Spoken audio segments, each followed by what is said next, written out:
presented by Mathli Express Music.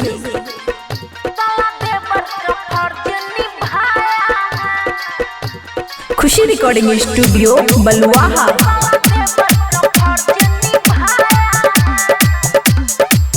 लेके होली में चोली आया है साला देवर का फर्ज निभाया है। रंग गातर गातर लगाया है साला देवर का फर्ज निभाया है। DJ good Madhubani, DJ good Madhubani.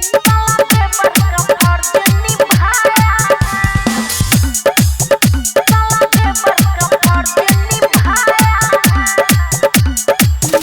और दारू ले आया है जाके नेपाल। हाँ, दारू ले आया है जाके नेपाल।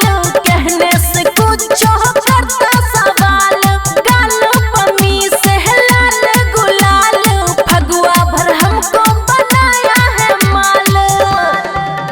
सबका मन का श्रद्धा पुराया है साला देवर का फर्ज निभाया है। DJ good Madhubani, DJ good देवर का फर्ज निभाया है। साला देवर का फर्ज निभाया है। बबुआ राहुल देवरा कुंवर। अरे बबुआ राहुल है देवरा कुंवर। लेकिन भी हल्को से सुपर मारे। फिल्मी हीरो जैसन के सझारे। पिचकारी से रंग ढारे पे ढारे।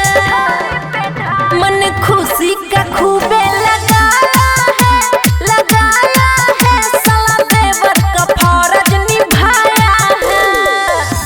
खुशी रिकॉर्डिंग स्टूडियो बलुआहा।